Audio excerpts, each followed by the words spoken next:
বোতলের গায়ে এরকম দাগ কাটা কেন থাকে? কেনই বা টুপির উপরে এরকম একটা বোতাম লাগানো থাকে? গুজরাটের একটি শহরের রাস্তায় কেন পড়েছিল হাজার হাজার হীরের টুকরো? এরকম ইন্টারেস্টিং 5টা জিনিস জানবো আজকের এই ভিডিওতে। তো যারা এখনো সাবস্ক্রাইব করোনি চ্যানেলকে সাবস্ক্রাইব করে গোবঙ্গের পাশে থাকো।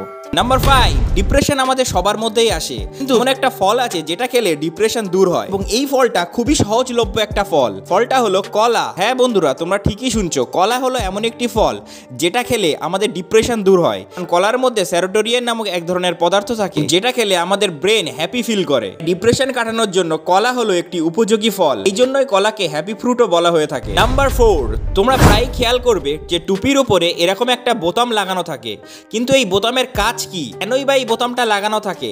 আসলে এই বোতামকে বলা হয় স্কোয়াচি। তখন প্রথম টুপি বানানো হতো, তখন 6টা কাপড়কে এমন ভাবে জোড়া হতো উপরের দিকে, ওটা দেখতে বাজে লাগতো, ফলে ওটিকে ঢাকার জন্য এই বোতামের ব্যবহার করা হতো। কিন্তু এখন বিভিন্ন অন্য পদ্ধতিতে টুপি তৈরি হলেও এই বোতামটা ব্যবহার করা হয়, কারণ এই বোতামটা এখন টুপির পরিচিতি হিসেবে পরিণত হয়েছে।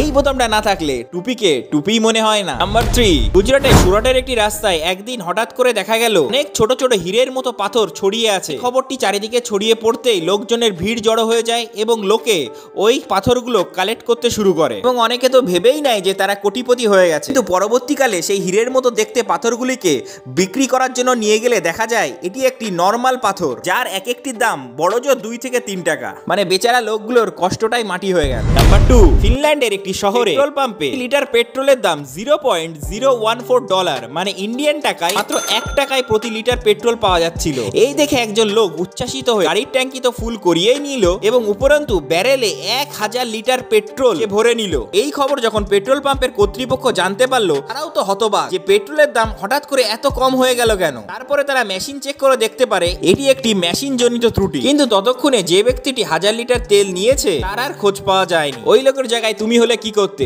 তেল কি তুমি আবার রিটার্ন দিতে, নাকি তুমিও চম্পট দিতে? কমেন্ট করে অবশ্যই জানিও। নাম্বার 1, তোমরা কি জানো জলের বোতলের গায়ে এরকম দাগ কাটা দাগ কেন থাকে? হ্যাঁ, এই দাগগুলো থাকলে জলের বোতলটি দেখতে সুন্দর লাগে ঠিকই, কিন্তু এই দাগের আরো অনেক কাজ আছে। কারণ জলের বোতলটা নরম প্লাস্টিক দিয়ে তৈরি হয়, ফলে এই দাগগুলো যদি না থাকতো তাহলে জলের বোতলটা জলের ভারে দুমড়ে মুচড়ে যেত এবং আলাদা আলাদা কোম্পানির জলের বোতলে এই দাগটা আলাদা আলাদা হয়ে থাকে, ফলে এই কোম্পানির একটা ইউনিক ডিজাইন এই বোতলের মধ্যে তারা ফুটিয়ে তোলে। এবং এই দাগ কাটা ডিজাইন দেওয়ার অন্যতম কারণ হলো এই ডিজাইনের জন্য আমরা জলের বোতলটাকে ভালোভাবে ধরতে পারি। যদি জলের বোতলের গায়ে এরকম দাগ কাটা ডিজাইন না থাকতো তাহলে জলের বোতলটি আমাদের হাত থেকে স্লিপ করে নিচে পড়ে যেতে পারে। এরকম বিভিন্ন কারণের জন্য জলের বোতলের গায়ে এরকম ডিজাইন করা হয়ে থাকে। যদি এরকম ভিডিও তুমি ভবিষ্যতে আরো দেখতে চাও তাহলে ভিডিওতে লাইক করে আমার মনোবল বাড়াতে ভুলো না। তুমি কি জানো এমন অনেক জিনিস আছে যে জিনিসের দাম আমাদের দেশে মাত্র 5 টাকায় পাওয়া গেলেও আমেরিকার মতো দেশে ওই জিনিসের দাম 300 টাকারও উপরে। এই সম্পর্কে আরো বিশদ জানতে এই ভিডিওটা অবশ্যই দেখো।